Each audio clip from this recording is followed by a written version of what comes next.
Om Namo Bhagavate Vasudevaya.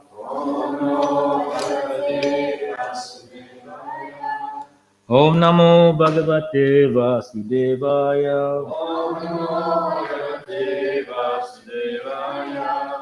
Om Namo Bhagavate Vasudevaya.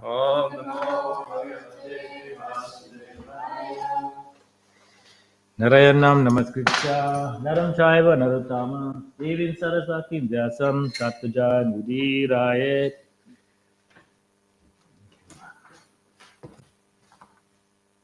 Oh, thank you.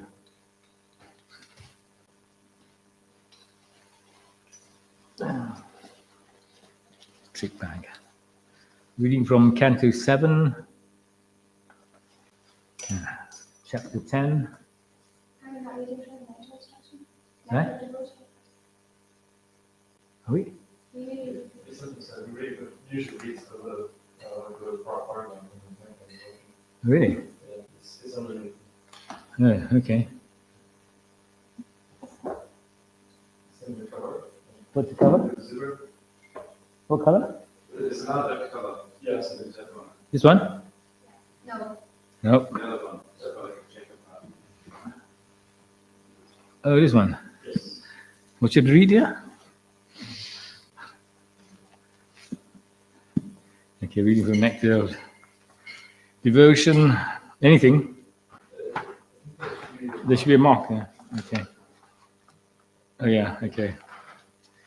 Thing is, which page is it marking? Okay, where the arrow is. Okay, seeing the deity. In the Varaha Purana, there is a statement praising the seeing of the deity of Sri Krishna in the temple. A devotee says, "There, my dear Vasundhara, any person who goes to Vrindavan and see the deity of Govinda Deva is free from the courthouse of Yamaraj and is allowed to enter into the highest planetary system in which reside the demigods. This means that even an ordinary person who goes to Vrindavan out of inquisitiveness and by chance sees the temple, especially that of Govinda Dev, even if he is not elevated to the spiritual kingdom, he is still assured promotion to the higher planetary systems. This means that simply by visiting the deity of Govinda in Vrindavan, one becomes highly elevated in pious life." Nectar of Devotion, key. Okay.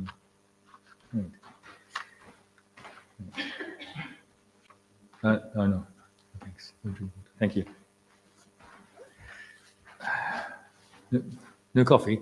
Okay. Okay. Right. Which was it? Back to Srimad Bhagavatam. We're reading Canto 7, Chapter 10, Text 8. Is that right? Yeah. Okay. So the chapter is Prahlad, the best among exalted devotees. Indriyani, Manaha, Prana. Oh, he's not here. Okay. Indriyani, Mana, Prana.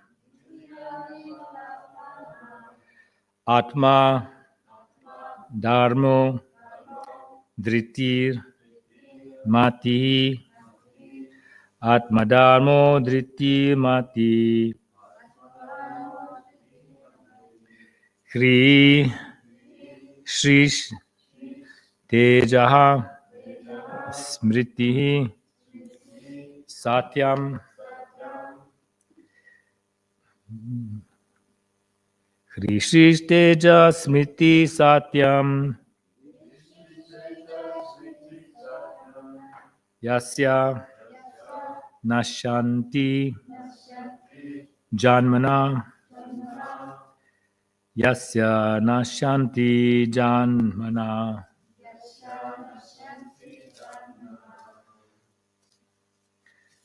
I hope you don't mind me keeping my cap on because I just cut my hair, so I'm feeling a bit cold. Okay. Indriyani mana prana. Atmadharmo dhritir mati. Shrish Teja Smriti Satyam. Yasya Nashanti Janmana. Indriyani mana prana. Atmadharmo driti mati. Vishisteja smriti satyam. Yasya nashanti janmana. Indriyani mana prana. Atmadharmo driti mati. Vishisteja smriti satyam. Yasya nashanti janmana. Prabhus. Yani mana prana. Atmadharmo driti mati. Vishisteja smriti satyam. Yasya nasyanti janmana.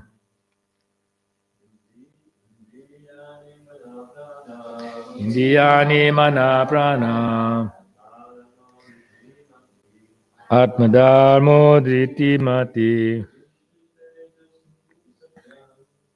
Vishisteja smriti satyam. Yasya shanti janmana. Indriyani mana prana. Atmadharmo driti mati.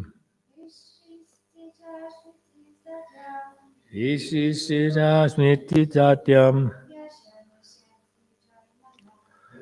Atmanyati janmana. Indriyani, the senses. Manaha, the mind. Pranaha, the life air. Atma, the body. Dharmaha, religion. Dritihi, patience. Matihi, intelligence. Krihi, shyness. Shrihi, opulence. Tejaha, strength. Smritihi, memory. Satyam, truthfulness. Yasya, of which lusty desires, nashanti, are vanquished. Janmana, from the beginning of birth. Okay, translation and purport by His Divine Grace A.C. Bhaktivedanta Swami, Srila Prabhupada Ki. O my Lord, because of lusty desires from the very beginning of one's birth, the functions of one's senses, mind, life, body, religion, patience, intelligence, shyness, opulence, strength, memory, and truthfulness are vanquished. Purport. As stated in the Srimad Bhagavatam, Kamam Khrid Rogam, materialistic life means that one is afflicted by a formidable disease called lusty desire. Liberation means freedom from lusty desires because it is only due to such desires that one must accept repeated birth and death. Together the body. As long as one's lusty desires are unfulfilled, one must take birth after birth to fulfill them.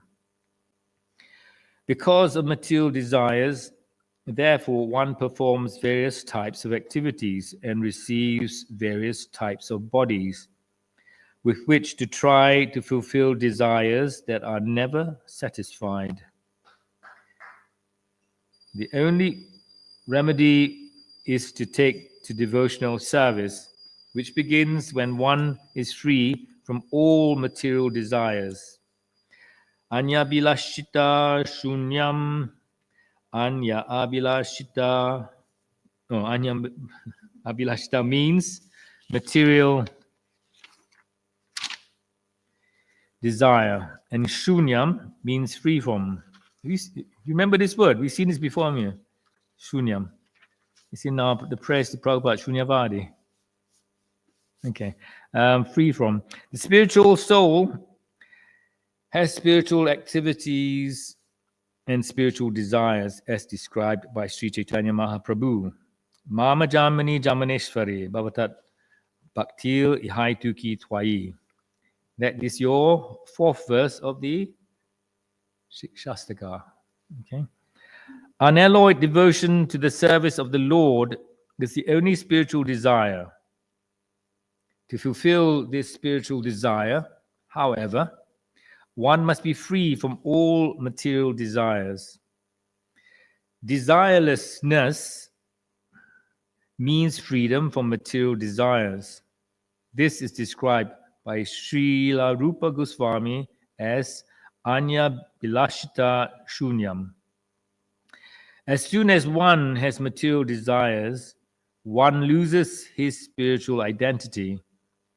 Then all the paraphernalia of one's life, including one's senses, body, religion, patience, and intelligence, are deviated from one's original Krishna consciousness. As soon as one has material desires, one cannot properly use his senses, intelligence, mind, and so on for the satisfaction of the Supreme Personality of Godhead. Mayavadi philosophers want to become impersonal, senseless, and mindless, but that is not possible. The living entity must be living, always existing with desires, ambitions, and so on. These should be purified, however, so that one can desire spiritually and be spiritually ambitious without material contamination. In every living entity, these propensities exist because he is a living entity. When materially contaminated, however, one is put into the hands of material misery, janma mrityu jara vyadi. If one wants to stop repeated birth and death, one must take to devotional service of the Lord. Sarvapadi vinir muktam tat paratvena nirmalam rishikena rishikesha sevanam bhaktir uchate. Bhakti, or devotional service, means engaging all our senses in the service of the Lord, the Supreme Personality of Godhead, the master of all senses. When the spirit soul renders service unto the Supreme, there are two side effects. One is freed from all material designations, and simply by being employed in the service of the Lord, one's senses are purified. Just read the translation again. One, O my Lord, because of lusty desires from the very beginning of one's birth, the functions of one's senses, mind, life, body, religion, patience, intelligence, shyness, opulence, strength, memory, and truthfulness are vanquished. Amagyanatimirandasya Gyananjana Shalakaya Chakshumilitam Yena Tasmai Shri Guruve Namaha. Shri Chaitanya Manabhishtam Staptam Yena Bhutale Swayam Rupa Kadamayam Dadati Swapadam Dikam Vandeham Shri Guru Shri Uttapada Kamalam Shri Gurum Vaishnam Cha Shri Rupam Shagajatam Sahagana Raghunatam Vitam Tam Sajivam Satvaitam Savadutam Parijana Saitam Krishna Chaitanya Devam Shri Radha Krishna Padam Sahagana Lalita Shri Vishakam Vitam Cha. He Krishna Karuna Sindhu Dina Bandhu Jagat Pate Gopishta Gopika Kanta Radha Kanta Namasute Tapta Kanchana Guragi Radhe Vrindavaneshwari Vishabhanu Sute Devi Pranamami Hari Priye Jaitam Suratu Pangu Mama Mande Mate Gati Matsavasva Padam Bojo Radha Madana Mohano Vanchakalpatarivescha Kripa Sindhubhya Evacha Patitanam Pavanebhyo Vaishnebhyo Namo Namaha Mukam Karoti Vachalam Pangum Langate Girim Kripa Tamaham Bande Shri Gurum Dinataranam Shri Chaitanya Manabhistam. No, Shri Chaitanya Shri Krishna Chaitanya Prabhu Nityananda, Shri Advaita Gadadhar Shivasadi Gaura Bhaktavinda. Hare Krishna, Krishna Krishna, Hare Hare, Hare Rama, Rama Rama, Hare Hare. Om Madhu Vachi Madhu Hiri Smarati Sarvaha Sarve Sarvakarishu Marvam. Okay. So Prahlad, the best among exalted devotees. This is continuation of Prahlad, the history of Prahlad. As you see in the last chapter, he was offering prayers to the Lord. We are talking about, I was talking this with one of you, you know who is, about devotional service and how to stay constant in it. And I told you that it was praying that helps. Here, Prahlad is praying to the Lord, but at the same time, he's instructing us with his prayers, which is this is what we're supposed to do as well. We pray to God so that we may instruct someone else with the same level of consciousness that we wish to attain as well.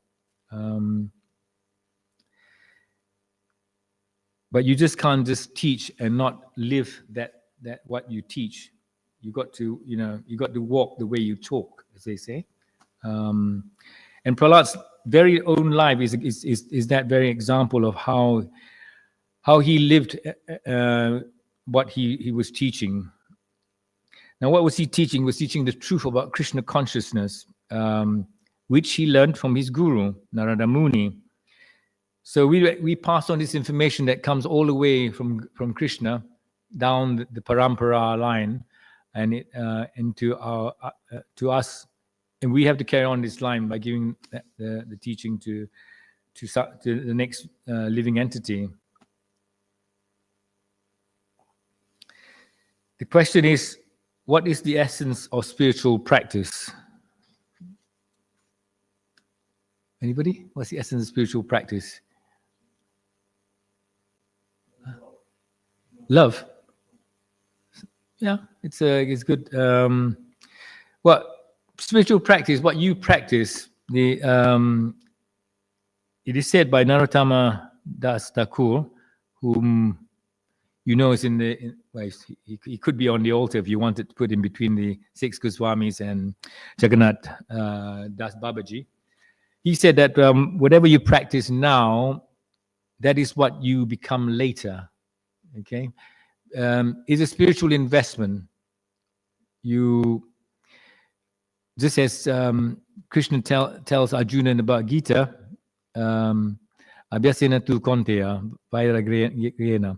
You have to actually practice because that's the only way you can control your mind. Okay, because the mind is fickle, strong, and very, very, very dangerous.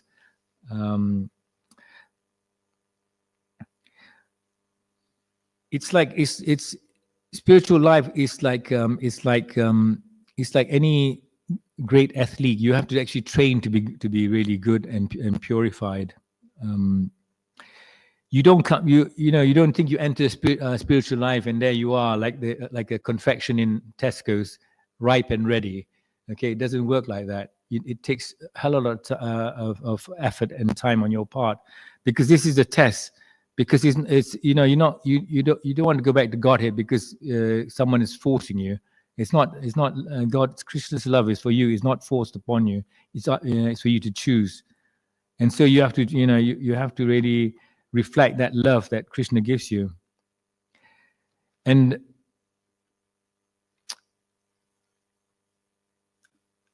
whatever you aspire in your as a spiritual practitioner, you will surely attain that perfection in time. It's a question of maturity.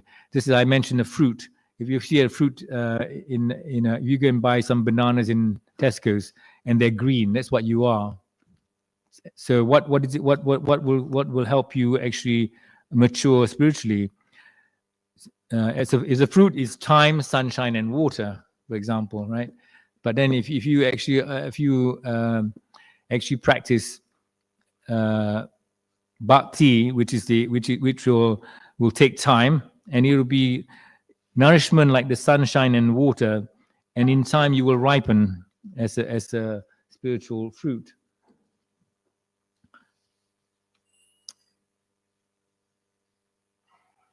Shishi Koranitai Mai Posashi Ki.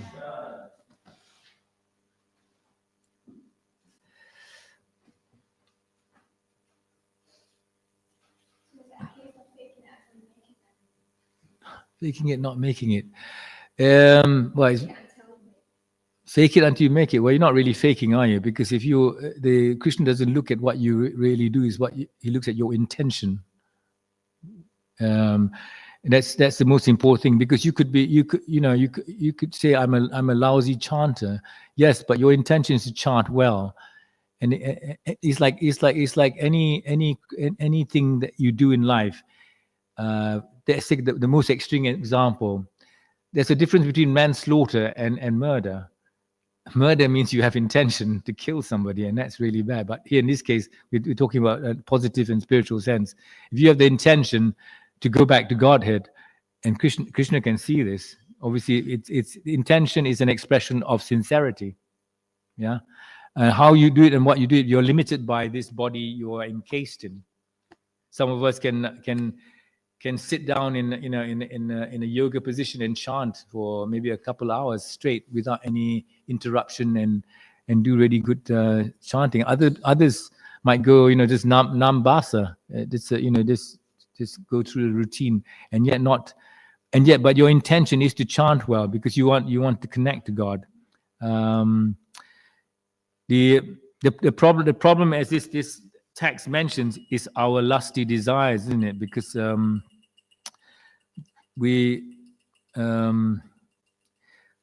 this is a problem that we are all born with. The problem is that if you do not bring it under your lust under control, it can become an obsession, and then from obsession becomes madness. Why? Because lust starts off by destroying your purity, and then and when your purity is destroyed, then you go into obsession, which is a greed, and greed means that you want some more, and when you can't satisfy that greed, you become angry, and then that's why you get kama, krodha, lobha, and Prabhupada called them the three highways to hell. Yeah, it's a direct. You don't have to stop; you can just go straight on. And lust is not just about what you call it, desires for the opposite sex, but lust can be a whole lot of things. And you look at Hiranyakashipu, he lusted after wealth to be the richest king. He lusted after power. He was the most powerful being. When he made an agreement with Brahma after doing all that austerity and yoga, he knew what exactly he wanted from his austerity. He will also you can lust after fame. You can see, sometimes there's no limit. You can see if you go you can see those our famous personalities in Hollywood, for example. Yeah, they live because they live for fame, and and they don't live for anything else mostly. Then there's also the lust for beauty. If you going back to Hollywood, you don't have to go back to Hollywood. You can go anywhere, and you see people want to remain young and beautiful, so they will do anything. Like what's it called? Plastic surgery. Is that what it is? Yes. Face lifting and all that. So you take away all the wrinkles. But you can't stop time. Time destroys everything. Now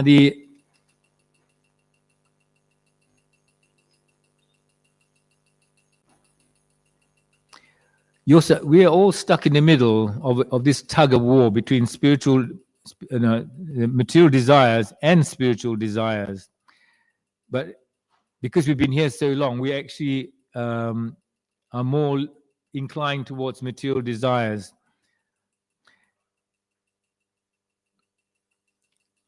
And I can't remember the I think it was, I don't know, it's Krishna Kshetra Maharaj or someone, another sannyas, who said that lusty desires can be compared to a virus attacking the computer of your mind. Okay, it's the problem is that this, or if you want to be even more drastic, it can be like a cancer that's affecting your body. Yeah, it poisons you. It's funny that the object of enjoyment in Sanskrit is called Vishaya. It's also the same word in Sanskrit for poison. Yeah. So any object of enjoyment is a poison for you, whether it be money, fame, sex life, anything, intoxication, gambling as well. What happens when you lust after something? You lust when lusty desires get hold of you, then you will have a malfunction of the mind. You cannot appraise anything properly, and Prabhupada said that, you know, all these roads to hell actually from lust, greed, and envy and anger. You actually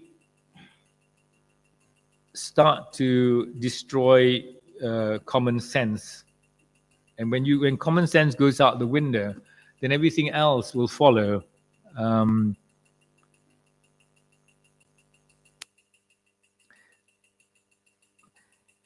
when this gets to the extreme, well, I mean, actually, if you look at lust itself, it reduces your lifespan. You understand that, do you? It does reduce your lifespan. For example, if you let's say alcoholic, that will definitely reduce your lifespan for sure. It decrease. And what else is worse?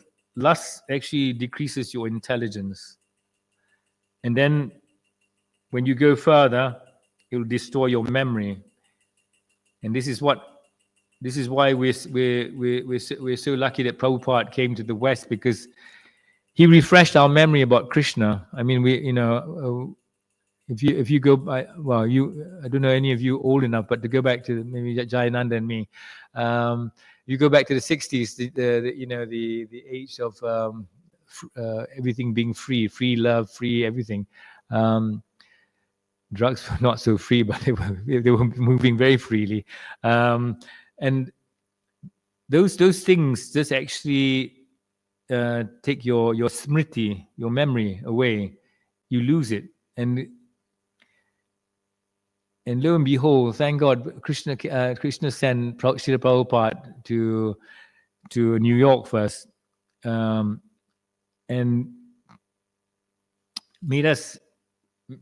brought us back our memory of what we had lost. And then he moved to the other big city, which is London, where I grew up, and there's a lot of nonsense going on there as well. So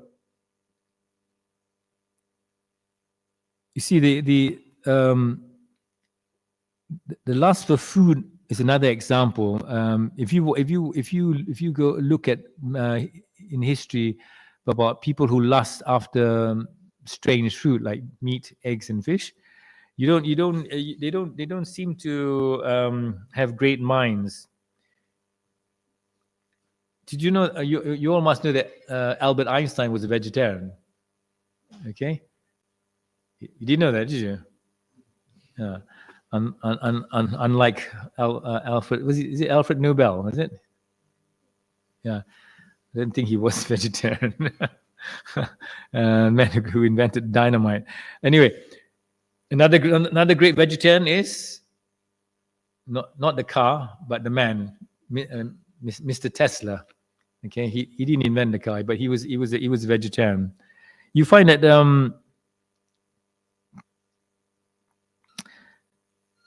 when you're more conscious of God, then God will actually give you the intelligence that you need to move on in this world. I think it's Bhagavad Gita 10.10, the Dami Buddhi Yogam Tam. When you actually, show some devotion, Krishna will actually repay you with a lot more than just a chance to sit in the front of the temple room and listen to kirtan. So the worst thing you can actually do is to, when you have lusty desires, is to pour more fuel onto your lusty desires. And how can you actually mitigate that problem? The thing is to understand that the fire of lusty desire exists, but you can change it to a fire of devotional service. Okay, the desire to serve God will actually help you. And here they mention the fourth verse from the Shikshastaka, which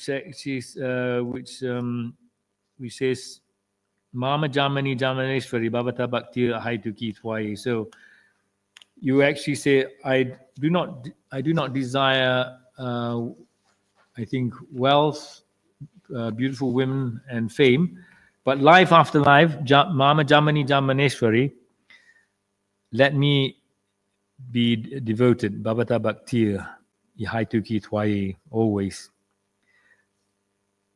But is that enough? Can you just say that to God and yet still be proud? You can't, because you actually have to go to the verse before and see what you have to do to get devotional service. And it's Trinarapi Sunichena, Tarivasa Hishnuna. You have to have humility. I'm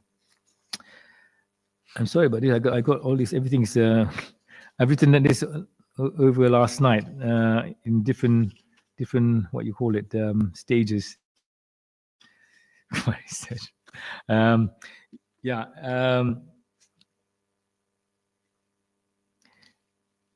One of the worst things that you can do is to be distracted. And then you ask, what is distracted from what? Distracted from our connection with God. You have to be connected if you want to transcend everything, your material desires. There's no other way. Because if you have the desire to give Krishna pleasure, then you have to connect to him. You just can't act on your own steam. You have to get out of your world and go into Krishna's world and live in that world. You see, in Prahlad Maharaj's life, he was very surrendered to God, and that's why there's stories of him. Like, for example, he was thrown into a pit of snakes. For example, the pit of snakes actually represents the material world, and we have thrown ourselves into that pit by still being here after so many millions and billions of lives.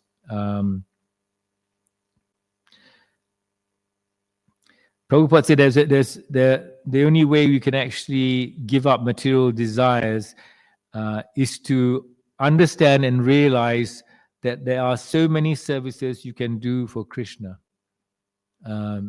Because by doing something for Krishna, you have to think about him.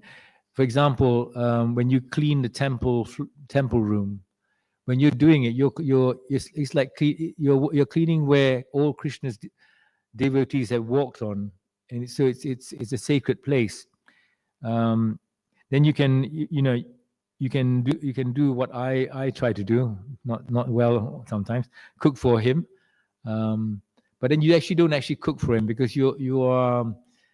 I was taught anyway in my spiritual beginnings that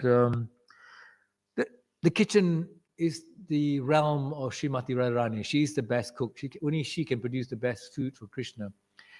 So you cannot, you have to go in that frame of mind of being an apprentice to the assistant of the cook, Srimati Rani being the cook, and that way that covers the Trinat Api Sunichin a bit, and then you will go into devotional mode. Is there anything else you can do for Krishna? You guys that go on Sankirtan, you're doing a service for Krishna. I know Mataji's make garlands. No, that's a nice service. You clean, don't you? Sometimes. No, you don't clean. Oh. Well, when I first started my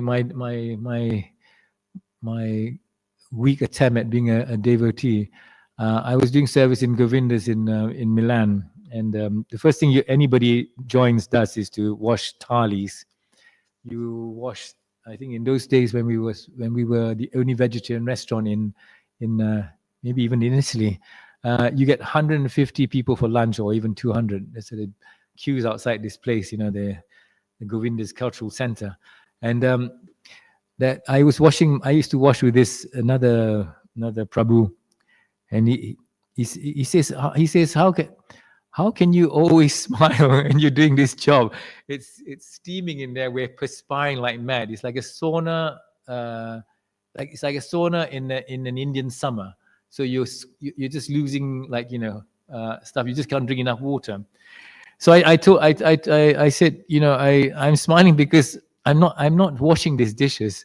I'm actually washing my guru's feet. and he says, oh, that's a good way of looking at it.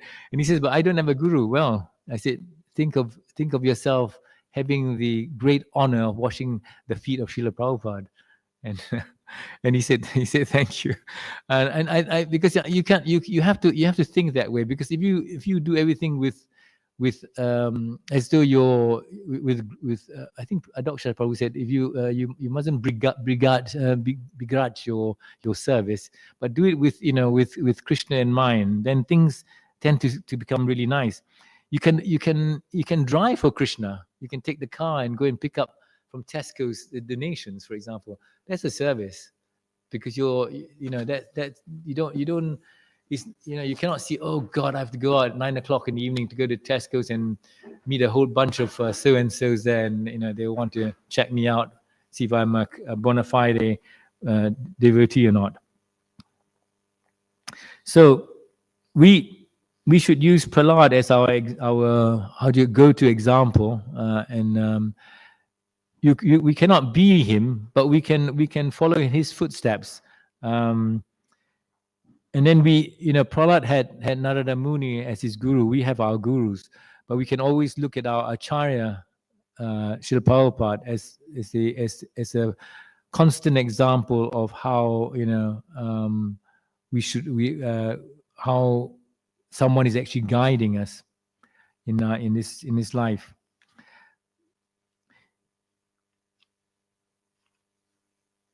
So as I said, we have to to actually be connected to Krishna, you have to transcend all material desires. And then you can really connect to him, because then you act on a different level. It's only by praying that you operate in the presence of God. You must pray. You can't do it alone. You can't say, okay, today I'm going to do this. I'm going to be really devotional. You really need to ask God's mercy to help you, carry out whatever you intend to do. Because only in the presence of God, in a transcendental state of mind, can you actually go above the miseries and lusts of this material world. Because this material world will continue to throw that at you. The material life is a mudslinging festival. It just chucks all this stuff at you, and your true nature is continuously being covered by the material mud, so to speak. And distractions are bountiful. I think it's English author C.S. Lewis. Yes, he said that if you pray when you're distracted, he calls it praying in the flesh. You have to get out of that state, because if you don't, then your mind and your heart will just keep wandering, and it'll go nowhere. You have to pray not in the flesh. Obviously, you have to pray above that fleshy prison that you stand in. If I remember my Bible, I shouldn't quote this, should I? I should be quoting Shastra. But Prabhupada actually said, the Bible and the Quran, all these are Vedas. They are Vedas. They're knowledge. And if I can quote Saint John the Evangelist, in I think one of his chapters, he says, he who comes from above is above all. And what he means, if you transcend everything, if you come from that platform, then you are above everything. You have to transcend everything, your material desires. Otherwise, you'll not get rid of all these desires at all. They will continue to cling on to you like cat hair. Talking about I'm thinking of that cat that wanders around Pepsi. Therefore, because if you're distracted, you'll never gain access to God. You will not feel any change in your spiritual life. You will not feel any progress.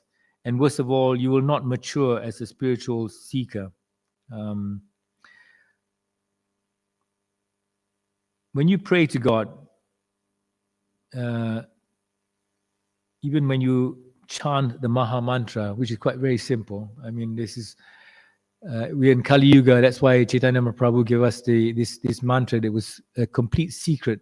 It was only amongst Brahmanas to chant this prayer. And in fact, it wasn't actually Hare Krishna, it was Hare Rama to start with. And in order not to offend Brahmanas, Chaitanya Mahaprabhu changed this round, put Hare Krishna, okay? So that we can chant it without, and then, purify ourselves. There's just no point just chanting for the sake of chanting, or how do you call it? My guru used to say, just performing lip service. You have to surrender yourself, and you don't ask God for things. Like I know so many people. Krishna is like a supermarket. Basically, you should ask not what Krishna can do for you, but ask what you can do for Krishna when you pray. Yeah, to engage you, as Prabhupada would say.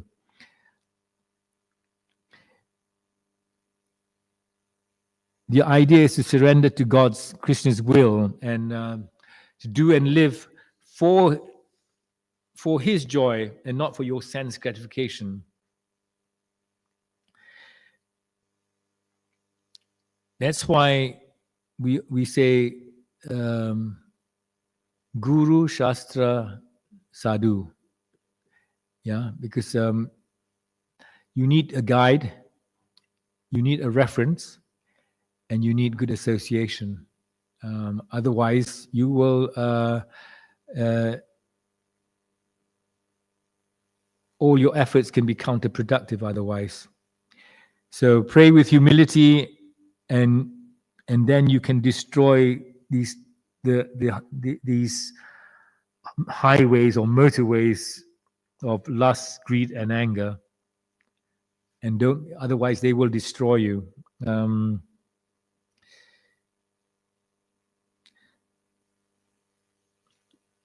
I finished now? Right. One other thing. What actually stop us from being humble is pride, and it's something even the other traditions talk about. Pride. Pride can also exist in spiritual life. If it's taken wrongly, I'm now this, I'm now that, and if you go to chapter 16 of the Bhagavad Gita, text 4, The first 3 texts talk about what a sura, a spiritual person is, and then he goes down to text 4, just one paragraph. Nambudapo Vimanascha. Okay, Kroda Pradusham Evacha. Agyanam Chabichata Syapata Sampadama Surim. What does he say? It says pride is the first thing, then comes arrogance and conceit, then anger, harshness, and ignorance. These are the qualities, demonic qualities that Krishna talks to Arjuna about. Why is that? Because pride makes you think you've gone somewhere, even in your spiritual life. Never think that in the material world. You haven't gone somewhere and you got back to Godhead. Because while you're still here, if you think that you've done this, you've done that, or you are now this or that, that is a sure way of falling backwards into material desires. And don't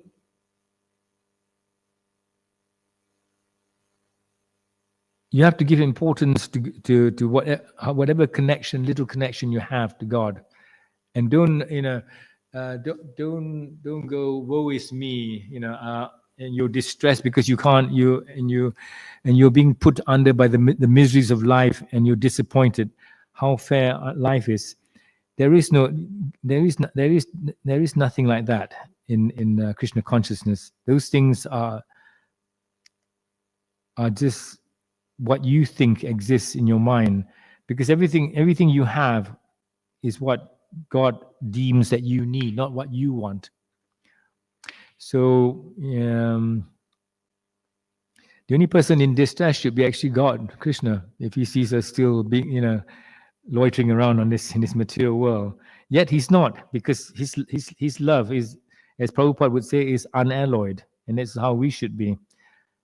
So Krishna is waiting there patiently for you to return so that he can embrace you, like he did so in the Srimad Bhagavatam, where he embraces Gokkumar after Gokkumar's traveled through the whole universe, trying to find out what actually makes the perfect devotee. Krishna says, "What took you so long?" It is not about other people; it's about you, your personal relationship with Krishna. Everyone's different. Okay, any questions? Oh, I didn't mean that. Okay, yeah. I was just thinking, the purpose of authenticity, of getting rid of all material desires, is there a relationship between them? Do we even let go of material desires before we get to the stage? We can if we focus those material desires into spiritual desires and to do it for God. We can try, but like, we really realize that in our heart, like that. That's why you have to pray to Krishna for help.